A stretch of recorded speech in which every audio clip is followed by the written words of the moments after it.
Hello, how you doing today? This is XJY79, and I hope you're doing well.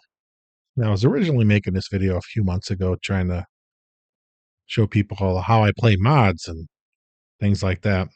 And this is also helpful for people now who maybe don't want to play 2.0 for whatever reason or just want to go back for nostalgia reasons to the older versions. So let's get into it, and I'll try to show you at least what works for me. It might not be the best way. I'm sure there's better ways, but it does work for me, and I hope it can work for you too. First thing is go to manage here. I'm just going to show you if you go to browse local files, it takes you to your current 7 Days to Die folder that Steam can see. So it's the one just labeled 7 Days to Die. I'll show you that, but we'll go up one level.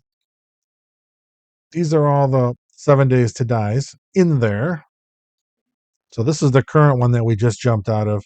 These are other ones that I've had or I've copied. So what you do to copy them, since this one currently has 18 or 19 in it, I'm sorry, I'm going to take it. I'm going to rename it. Actually, no, I'm going to copy it first. I'm going to just go over off here somewhere, anywhere, and you hit paste.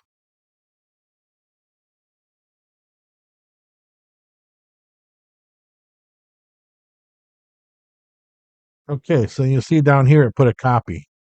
If you lose it in the list, all you do is hit this refresh, and it'll bring all your stuff kind of lined up. Let me just line it up so we can only see what we need to see here.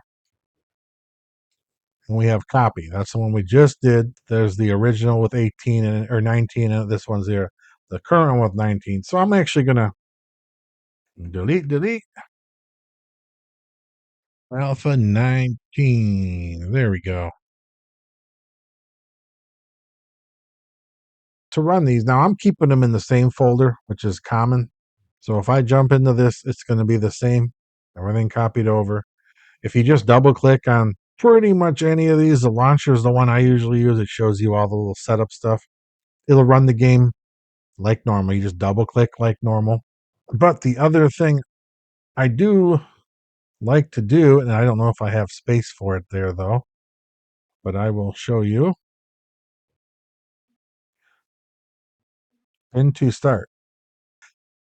Well, it's the last one there. Now you can actually rename this, but you can't do it right here, as you can see. You got to open file location. It'll take you where the links are. So it's the one you highlighted is the one you just jumped into. If you want to rename it, which in my case I do, because I have too many different ones. So I'm just going to go dash, and I'm just going to put 19 there. But I know it's 19. And then that way, next time I hit start, it should 7 Days to Die 19, and it'll run.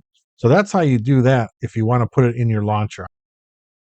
Now I'm going to show you how to change it back, in this case to stable, but this is the same process you'd use if you're going to go to one of the alphas. First, we're going to right click on 7 Days to Die, then we go to properties and we go into betas. And currently it's the one I had set was one of the alpha 19. There's a whole bunch of other stuff we can choose from there. I'm going to go back to stable just so you can see the process. It's still technically the same thing. You'll see this either right away. It shows me right away here. It's updating. You look down at the bottom of Steam. So anyway, that's how you do that. It's updating right now. I don't need to show you the current game because I'm sure you're used to playing it already. Well, we can jump into one of the other ones and see. We'll jump into the 19 because there are issues sometimes that happen. Usually the first time you try to run the game, you're going to get some kind of error. So you start the game up, you hit new game, and you get this.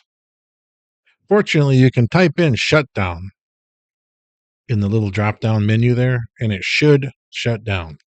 First time you try to play, if you just hit new game, you're going to get some kind of error. So I suggest going down the options, or no, I'm sorry, editing tools. Don't listen to what I'm saying. Random gen previewer, and just set up a new map, whatever you want to put in for the world seed. It's a lot more simple here, but it does take about 5 minutes to do for this smaller size world, which is what I already made. So that's why if I go to continue, I do have a 19.6 save here. So as you can see, we're in the world here, and we can run around and walk around, and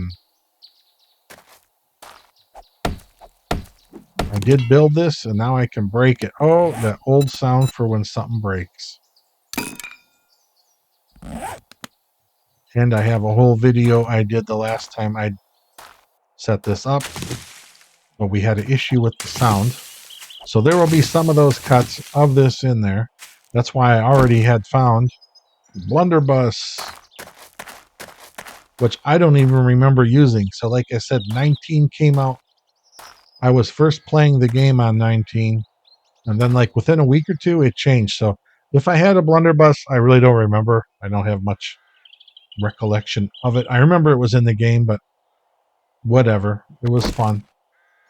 I did find some other stuff. So that's one thing I really like about this old version of the games. Up until about what 1.0 maybe, or maybe even 2 when they changed it.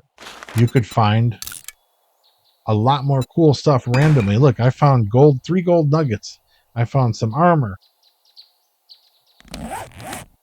Look at this. I got some overalls. I mean, it was so different back then, the way the game was played. There's a lot more variations. But you find stuff not based on your level. It's a lot more random, which I think is more realistic. So anyway, before I start playing this again, I better jump out. As you can see, it's finished the re-download and installation of the 2.2 or 2, whatever the heck it is now. And just to prove it's working, look, version 2.2 B3 up top there. So I'm going to say thank you for watching this. I hope it was helpful to somebody. Maybe I'll do more of this kind of stuff in the future if it is. Everybody take care. Talk to you later. Bye-bye.